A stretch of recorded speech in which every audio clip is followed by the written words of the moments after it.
ဘာပဲလို့အပြစ်တင်ခံရတဲ့ကလေးဟာထုံပေပေလေးဖြစ်လာမယ်စိတ်ရှိရှိနဲ့ရှင်းပြခြင်းခံရတဲ့ကလေးဟာပါးနပ်ပြီးလူတော့တိုးလွယ်တယ်အရေးတယူဆက်ဆံခံရတဲ့ကလေးဟာမိမိကိုမိမိယုံကြည်မှုရှိလာမယ်အမြဲလိုစူပူကျိမ်းမောက်ခံရတဲ့ကလေးဟာအများကိုရန်လိုတတ်လာမယ်လူကြားတဲ့နှိမ့်ချခဲ့ရဲ့ပြောဆိုခံရတဲ့ကလေးဟာအရာရာကိုတွေးကြောက်ပြီးစိုးရိမ်ပူပန်တတ်လာမယ်နွေးနွေးထွေးထွေးဆက်ဆံခံရတဲ့ကလေးဟာမေတ္တာသိရှိပြီးစာနာတတ်လာမယ်အနိုင်ကျင့်ခံရတဲ့ကလေးဟာအတ္တကြီးပြီးမနာလိုစိမ်များမယ်အကြောက်တရားအောင်ကြီးပြင်းခဲ့ရတဲ့ကလေးဟာတသက်လုံးတိမ်ငဲနေမယ်လူကြီးကစိတ်တိုင်းမကြတိုင်းရိုက်နှက်ခါရတဲ့ကလေးဟာသူတော်ဘာကိုဒုက္ခပေးရမှာပျော်မွေးလာမယ်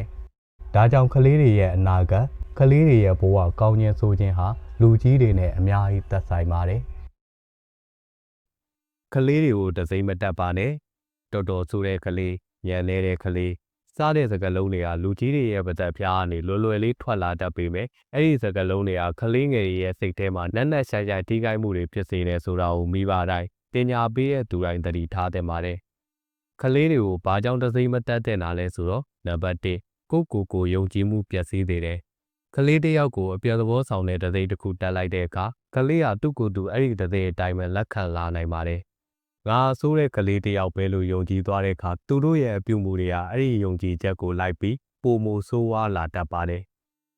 နံပါတ်2အပြုမှုနဲ့ကိုယ်ရည်ကိုယ်သွေးရောထွေးလာမယ်ကလေးတို့ကတခါတည်းမှာစိုးသွမ်းတဲ့အပြုမှုကိုလုံးမိနိုင်ပါတယ်ဒါပေမဲ့အဲ့ဒီအပြုမှုတစ်ခုကြောင့်ကလေးရဲ့ကိုယ်ရည်ကိုယ်သွေးဒါမှမဟုတ်ကလေးရဲ့တန်ဖိုးကိုတတ်မှတ်လို့မရပါဘူးဒီလိုတခါတလေလုံးမိတာလေးကိုမင်းအားဆိုးတဲ့ကလေးမကောင်းတဲ့ကလေးလို့ပြောဆိုတသိကပ်ပြီးရိုင်းနှက်မဲ့အစားမင်းလှုပ်လိုက်တဲ့ဒီအပြုမှုကမှားယွင်းနေတယ်ဆိုတဲ့အတီကိုကလေးရဲ့အုံနောက်ထဲကိုရောက်သွားအောင်သုံးမပေးခြင်းမျိုးဟာပိုပြီးအကျိုးရှိတတ်ပါတယ်နံပါတ်3ကြီးထွားမှုကိုပိတ်ဆို့တတ်ခြင်းနာမည်ဆိုးတက်ထားတဲ့တသိတစ်ခုကကလေးငယ်တွေရဲ့ကြီးထွားမှုနဲ့ပြောင်းလဲနိုင်သောကတ်တန်နိုင်ပါတယ်ကလေးတယောက်ကိုပြင်းရတဲ့သူလို့တတ်မှတ်လိုက်ရင်ကြိုးစားဖို့အတွက်သူတို့ရဲ့တွန်းအားကိုတိတိတသာရော့ကျသွားသေးတာကြောင့်ပါဒါကြောင့်တခါတည်းမှာအမားလုံးမိတဲ့ကလေးတွေကိုတသိကတ်တာမျိုးမလုပ်ဘဲဘယ်လိုပြောဆိုဆက်ဆံတင်တယ်လဲဆိုတော့ကလေးတယောက်ကစီကံတစ်ခုကိုချိုးဖောက်ပြီးတဲ့အခါမှာမင်းကအမြဲတမ်းစီကံမလိုက်နာတဲ့ကလေးပဲလို့ပြောမယ်စားမင်းရဲ့အခန်းထဲမှာကစားစရာတွေကိုကြမ်းပြင်ပေါ်မှာပြစ်ချထားတာတွေ့ရဲ့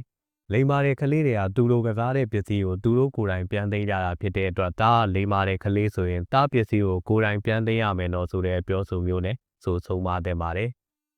ကလေးတယောက်ကတစုံတစ်ခုကိုကြောက်လန့်နေတာကိုတွေ့တဲ့အခါမင်းကတကယ်ကိုကြောက်တတ်တဲ့ကလေးပဲလို့တသိကမ်းမဲ့အစားမင်းစိတ်လှုပ်ရှားနေတာကိုနားလေပါတယ်ဒါပေမဲ့ဒီလိုအသေးစမ်းတွေကိုတီးဖို့တားလေးလာဖို့လိုတဲ့ကွဒါကြောင့်ဒီအရာကိုမကြောက်ဘူးနော်ဒီအရာကြောက်ရမယ့်အရာမဟုတ်ဘူးဆိုတာကိုကလေးရဲ့အုံနောက်ထဲရောက်တော့ဆိုဆုံးမတဲ့ပါတယ်ဒါကြောင့်ကလေးတွေကိုပြုစုပြောထောင်တဲ့နေရာမှာတကလုံးကြမ်းကြမ်းတွေအသုံးပြုမဲ့အစားသူတို့နားဝင်သိမဲ့တကားတွေသူတို့ရဲ့အသိဉာဏ်နဲ့အလွယ်တကူလိုက်နာနိုင်မဲ့ဆိုဆုံးမမှုတွေနဲ့ပြောဆိုဆက်ဆံပေးခြင်းမျိုးနဲ့ပြုစုပြောထောင်ပေးတဲ့အခါကလေးတွေကပြောစကားနားထောင်ပြီးလိမ္မာရင်ကျေးတဲ့ကလေးတွေဖြစ်ကြီးပြင်းလာပါလိမ့်မယ်